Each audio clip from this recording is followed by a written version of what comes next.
Kita jawab pertanyaan dari Dita ya.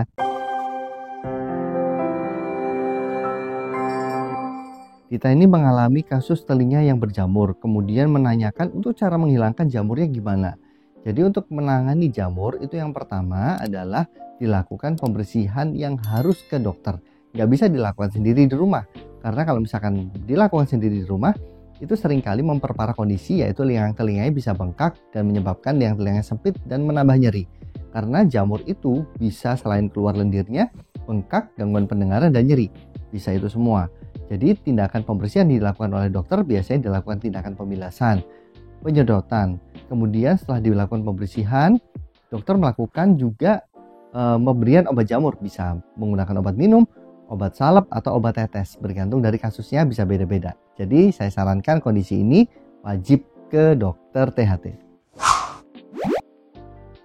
Kita jawab pertanyaan dari Ati ya. Ati itu nanya kalau misalkan telinganya udah terlanjur berjamur dan infeksi gimana dok? Karena sakitnya bukan main. Nah kalau misalkan udah terlanjur infeksi, terutama jamur, itu harus rutin ke dokter. Dan itu harus telaten banget. Karena nanti dokter akan melakukan tindakan pembersihan di liang telinga.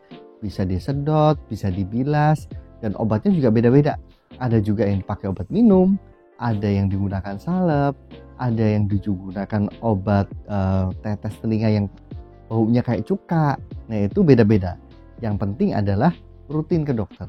Karena pada saat kita dalam pengobatan jamur itu nggak jarang. Pada saat udah bersih, dalam waktu beberapa hari atau beberapa minggu, ketutup lagi karena jamur. Dan itu dibersihkan berulang sampai bersih. Jadi jangan putus asa, insya Allah bisa sembuh kok. Kalau telinga udah muncul jamur kayak gitu, obatnya apa dok? Ini pertanyaan dari Yunita. Jadi saya jawab pertanyaan dari Yunita ya. Kalau misalkan untuk telinga berjamur itu obatnya bisa beda-beda antar satu dokter dengan dokter yang lain. Jadi jangan bingung kalau misalkan ke dokter A obatnya A, ke dokter B obatnya B. Karena misalkan pada saat ada jamur, dokter bisa melakukan tindakan pembilasan. Jadi dibersihkan jamurnya dengan cara dibilas. Disedot juga bisa. Dikuret juga bisa. Kayak dikelupaskan kulitnya gitu sampai mengelupas jamurnya. Nah, ada juga yang menggunakan obat seperti salep, obat tetes telinga yang baunya seperti cuka ya, asam. Kemudian ada juga yang pakai obat minum anti jamur. Itu bergantung masing-masing kasus yang bisa berbeda-beda. Pada prinsipnya adalah rutin kontrol ke dokter, terutama kalau misalkan pas ada keluhan. Karena tidak jarang pada kondisi ini berulang dalam waktu dekat. Jadi harus telaten ke dokter ya.